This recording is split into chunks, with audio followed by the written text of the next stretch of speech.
Assalamu alaikum. I am Said Rahman, Assistant English Teacher, Mamun City Public High School, Suntia Bazar, Shodor Jamalpur.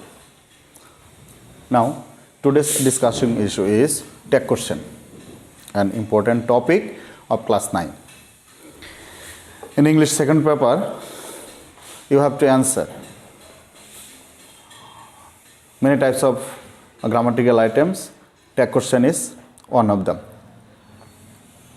Dear viewers and learners, you have to know the definition of tech question. You have to know what is the meaning of the tech question. Please notice here, tech শব্দের অর্থ হচ্ছে জুড়ে দেয়া। Tag শব্দের অর্থ হচ্ছে জুড়ে দেয়া, কোনো কিছুর সাথে কোনো কিছু অ্যাটাচ করে দেওয়া, একটা প্রশ্নের সাথে একটা বাক্যের সাথে কোনো একটা ওয়ার্ড কোনো একটা সেন্টেন্স জুড়ে দেয়া, যার আবিধানিক অর্থ হচ্ছে জুড়ে দেয়া। ট্যাগ কোশ্চেন এর সংজ্ঞাটা যদি বলি, বক্তার বক্তব্যের কথোপকথনের শেষ পর্যায়ে, কথোপকথনের শেষে, কনভারজেশনের শেষে বক্তার বক্তব্যের সমর্থন পাওয়ার জন্যে যে প্রশ্নবোধক বাক্যটি ব্যবহার করা হয়, সেন্টেন্স ব্যবহার করা হয়, সেটাই হচ্ছে ট্যাগ কোশ্চেন। ডিয়ার লার্নার্স, তোমাদের মনে রাখতে হবে যে ট্যাগ কোশ্চেনের ক্ষেত্রে পরীক্ষার খাতায়, যদিও নিয়মে বলা নেই তারপরেও তোমাদের বলছি, পরীক্ষার খাতায় সম্পূর্ণ ট্যাগ কোশ্চেনটা তোমাকে লিখতে হবে। সম্পূর্ণ ট্যাগ কোশ্চেন লেখার পরে তারপরে তোমাকে সেখানে কমা দিতে হবে। কোশ্চেনে যতটুকু সেন্টেন্স দেওয়া আছে সেটা সম্পূর্ণ তোমাকে খাতায় লিখতে হবে। লেখার পরে সেটা শেষে কমা দিতে হবে।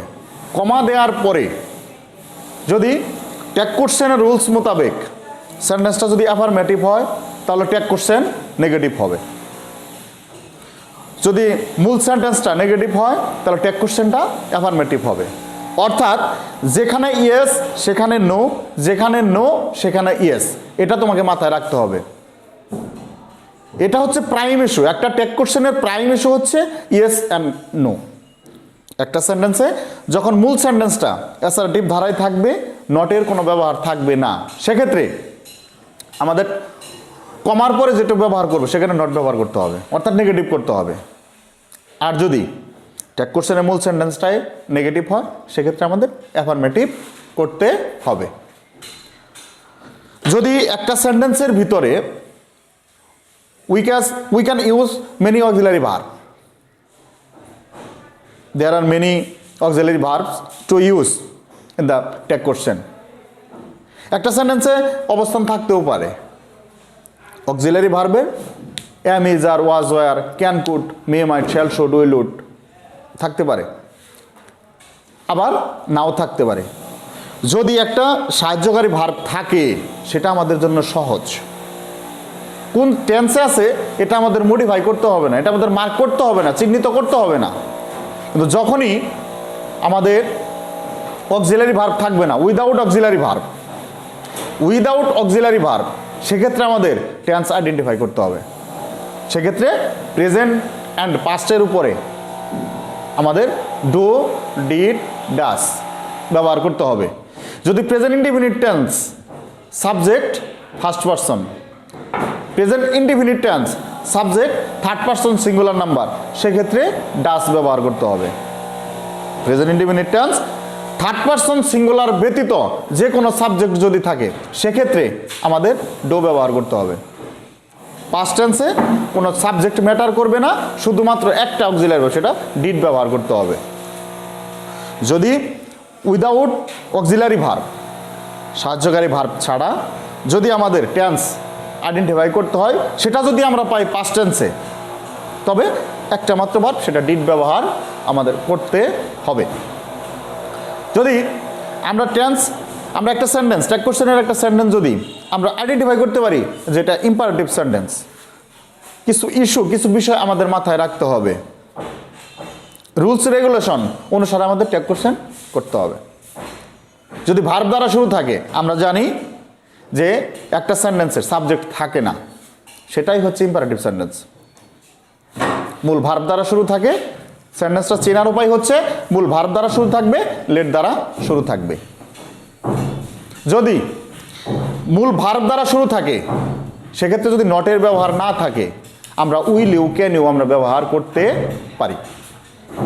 যদি ডন্ট দ্বারা শুরু থাকে সেক্ষেত্রে আমরা উইল ইউ ক্যান ইউ ব্যবহার করতে পারি। যদি মূল ভার্ব দ্বারা শুরু থাকে সেক্ষেত্রে ওন্ট ইউ ক্যান ইউ আমরা ব্যবহার করতে পারি। যেমন ওপেন দ্য ডোর, এক্ষেত্রে হবে ওন্ট ইউ। ওন্ট হচ্ছে উইল নট, এর সংক্ষিপ্ত রূপ হচ্ছে ওন্ট। ওন্ট ইউ, এটা আমাদের ব্যবহার করতে হবে। Dear learners, notice in the blackboard, আমি বলেছিলাম যে ট্যাগ কোশ্চেনের আবিধানিক অর্থ হচ্ছে জুড়ে দেয়া। একটা সেন্টেন্সের সাথে একটা সেন্টেন্সের শেষে সমর্থন সূচক, কথোপকথনের শেষ পর্যায়ে সমর্থন সূচক শব্দটা যে ব্যবহার করি, আমরা যে শব্দগুলি ব্যবহার করি, সেন্টেন্স ব্যবহার করি, সেটাই হচ্ছে ট্যাগ কোশ্চেন। আমি বলেছিলাম ট্যাগ কোশ্চেন হচ্ছে ইয়েস অর নটের একটা মিলন মেলা। এখানে যে সেন্টেন্সটা পজিটিভ সেটাই হবে নেগেটিভ, যেটাই নেগেটিভ সেটাই হবে positive. Hasan is a student, এখানে আমরা কোনো নটের ব্যবহার পাইনি, সাহায্যকারী ভার্ব রয়েছে, সেটা হচ্ছে ইজ। ইজটাকে আমাদের এখানে নিতে হবে, যেহেতু এখানে কোনো নটের ব্যবহার নেই সুতরাং এর সাথে ইজের সাথে একটা নট আমাদের ব্যবহার করতে হবে। সেক্ষেত্রে হাসানের প্রনাউন হচ্ছে হি, এখানে হি ব্যবহার করছে। ইজ অন হি, কথাটা এরকম, Hasan is a student, Hasan একজন ছাত্র। হাসান কি ছাত্র নয়? উত্তর আসবে কি ইয়েস, হ্যাঁ হাসান একজন ছাত্র। এখানে শিহাব লাইকস রিডিং, আমি বলেছিলাম যে উইদাউট অক্সিলারি ভার্ব, সাহায্যকারী ভার্ব যদি না থাকে, মূল ভার্ব দ্বারা যদি কোনো সেন্টেন্স থাকে সেক্ষেত্রে আমাদের ট্যাগ কোশ্চেনটা কীভাবে আমরা করতে পারি, সেক্ষেত্রে আমাদের টেন্স আইডেন্টিফাই করতে হবে।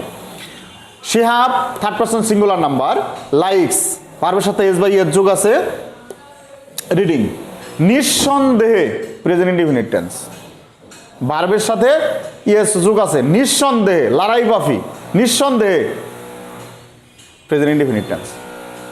সেক্ষেত্রে আমাদের ডাজের ব্যবহার করতে হবে, যেহেতু এখানে কোনো নটের ব্যবহার নাই সেক্ষেত্রে আমাদের ডাজের সাথে নট যোগ করে দিতে হবে। আর শিহাবের প্রোনাউন হচ্ছে he. I like reading, like ভার্বের present form, subject third person, subject ভার্বের present form object present indefinite tense, সেক্ষেত্রে আমাদের ডোর ব্যবহার করতে হবে, হয়েছেও তাই। যেহেতু এখানে নট নাই ডোর সাথে নট যোগ করে দিছি, এখানে আই আছে, আইটাকে এখানে উঠাই নিছি, আই নিজেই প্রোনাউন, এটাকে আর চেঞ্জ করার দরকার নাই।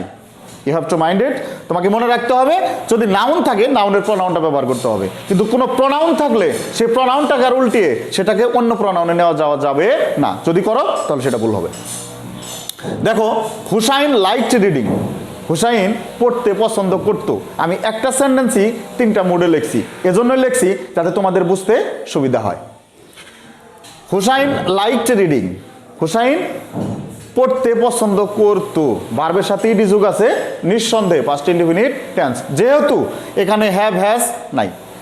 যদি হ্যাভ হ্যাজ থাকতো প্রেজেন্ট পারফেক্ট টেন্স থাকতো, সেক্ষেত্রে যেহেতু নাই তাহলে ভার্বের পাস্ট ফর্ম অবজেক্ট, সুতরাং এটা past indefinite tense. Past indefinite টেন্সে কোনো সাবজেক্ট ম্যাটার করবে না, একটা অক্সিলারি ভার্ব, সেটা হচ্ছে ডিড।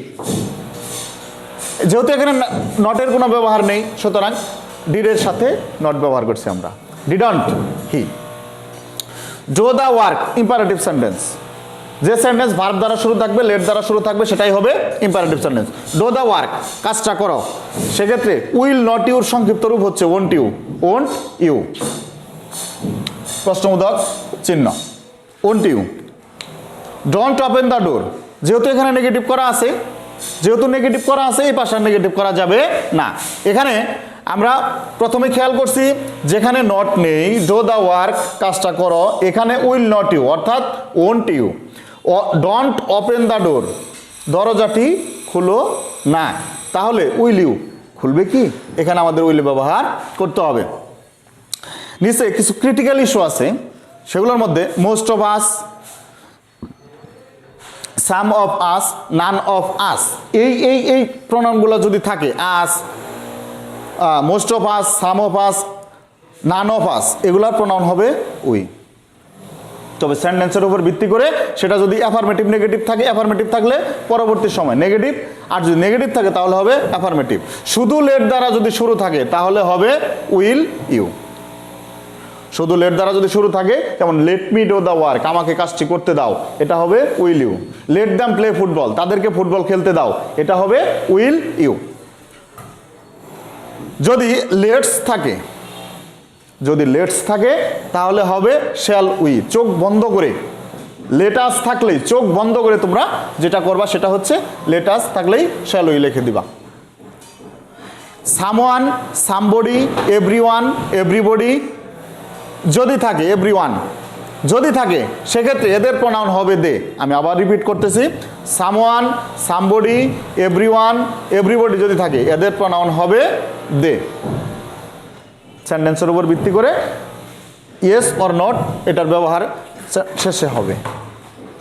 তবে কিছু সেন্টেন্স, কিছু ওয়ার্ড রয়েছে ট্যাগ কোশ্চেনে যারা নিজেই না, যারা নিজেই না, নেগেটিভ ওয়ার্ড বলা চলে তাদের, তাদের প্রোনাউনও দে হয়। তবে ট্যাগ কোশ্চেনের ক্ষেত্রে আর নেগেটিভ করার প্রয়োজন পড়ে না।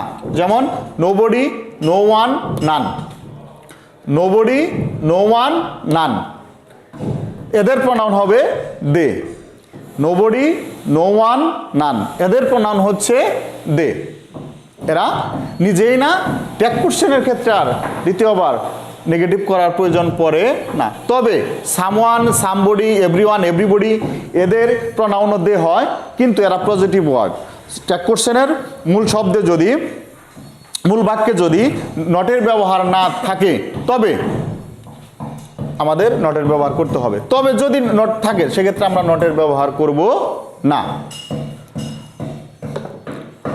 আমাদের জানতে হবে যে যদি কোনো সেন্টেন্সে দেয়ার থাকে ট্যাগ কোশ্চেনে, তবে তার সাবজেক্ট হিসেবে ট্যাগ কোশ্চেনের ক্ষেত্রে দেয়ারই বসবে। যেমন there is a primary school in our village. There is a primary school in our village. তাহলে এখানে ইজ আছে, নটের ব্যবহার নাই, তাহলে হবে ইজ। ইজের সাথে নট, ইজ অন, দেয়ার থাকলে দেয়ার। আমি প্রথমেই বলেছি যে যদি দেয়ার থাকে ট্যাগ কোশ্চেনের ক্ষেত্রে সেক্ষেত্রে ওই সাবজেক্ট বলি আর প্রোনাউন বলি যেটাই বলি না কেন ওই সাবজেক্ট হিসেবে সেটাই বসবে, দেয়ারই বসবে। এখন কিছু ওয়ার্ড আছে দেখতে পজিটিভ কিন্তু মূলত নেগেটিভ। কিছু ওয়ার্ড আছে যেগুলা দেখতে পজিটিভ কিন্তু মূলত নেগেটিভ। যেমন সেলডম, সেলডম, লিটল, হার্ডলি।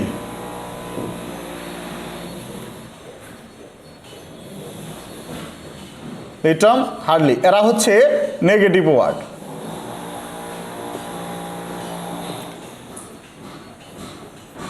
এরা হচ্ছে নেগেটিভ ওয়ার্ড, দেখতে পজিটিভ মনে হলেও কিন্তু অর্থগত দিক থেকে, প্রায়োগিক দিক থেকে এরা হচ্ছে নেগেটিভ। এরা যে ট্যাগ কোশ্চেনে যে সেন্টেন্সে থাকবে সেটা ট্যাগ কোশ্চেনের ক্ষেত্রে আমাদের আর নেগেটিভ করার প্রয়োজন পড়বে না। যেমন হি হার্ডলি কামস হেয়ার, হি সেলডম কামস হেয়ার। এই দুইটারই হবে, যেহেতু অক্সিলারি ভার্ব এখানে নাই, দুইটাই হবে ডাস হি। এই দুইটা ট্যাগ কোশ্চেনই হবে ডাস হি, কারণ এটাও না এটাও না। আই হ্যাভ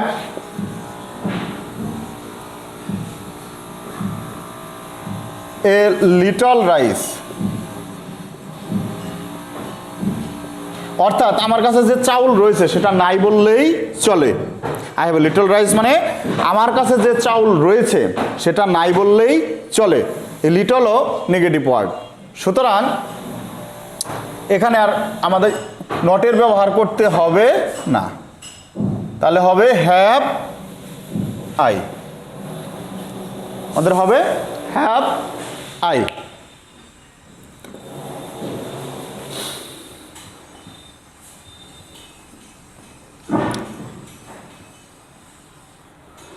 Dear students,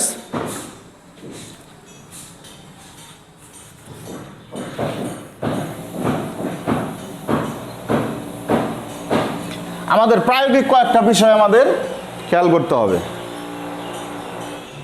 প্রায়োগিক কিছু বিষয় আমাদের খেয়াল করতে হবে, যেমন নাথিং।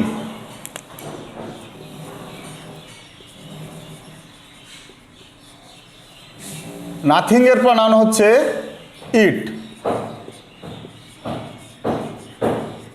এনিথিং এর প্রনাউন হচ্ছে ইট, কিন্তু বুঝতে হবে নাথিং নেগেটিভ ওয়ার্ড নিজেই না, এনিথিং পজিটিভ ওয়ার্ড। যেমন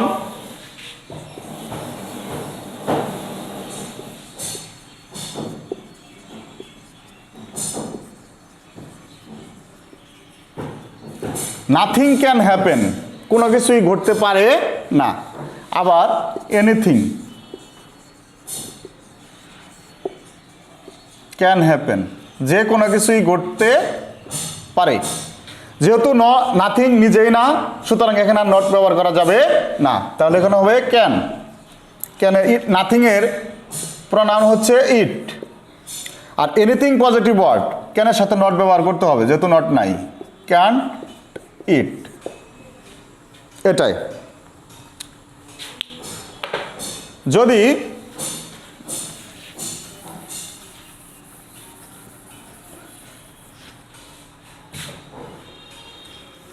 একটা বার্ড হয়, ইতর প্রাণী শিশু, একটা পাখি পশু, যদি একটা হয়, সংখ্যা একটা হয়, এদের প্রনাউন হবে ইট। যেমন a baby is crying, a baby is crying, একটা শিশু কাঁদছে, তাহলে হবে ইজন্ট ইট, এটা হবে ইজন্ট ইট, কারণ শিশুদেরকেও ইতর প্রাণী হিসেবে চিন্তা করা হয়। তারপরে যদি থাকে এরকম a dog, a dog is coming here, a dog is coming here, এটাও হবে ইজন্ট ইট, এটাও হবে ইজন্ট ইট। এখন এগুলো যদি প্লুরাল থাকে, যেমন বার্ডস,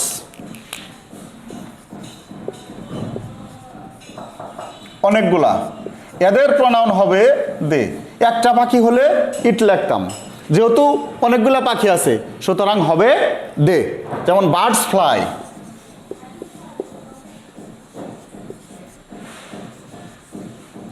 বার্ডস ফ্লাই, পাখিরা উড়ে। এই ক্ষেত্রে আমরা জানি যে প্রেজেন্ট ইনডেফিনিট টেন্স। অনেকেই তোমরা পরীক্ষার খাতায় ভুল করো, পরীক্ষার খাতায় ভুল করে এখানে ডাস দে তোমরা লিখে ফেলো। ভুল করেও দের পরে কখনো ডাস হবে না, অনলি ডাস হয় থার্ড পারসন সিঙ্গুলারের ক্ষেত্রে। সেক্ষেত্রে বার্ডসের প্রনাউন হচ্ছে দে, তাহলে হবে don't they, don't they. Dear students, viewers and learners, I have tried my level best to discuss the important topic named tag question, all the vital rules. I have tried my level best, all the vital rules to be discussed. And the next, you have to practice at your home in the given books, textbook or grammar books, advanced grammar books or various grammar books. If you practice more, practice. Francis Bacon said that practice makes a man perfect. So you have to try best. No more today. All the best.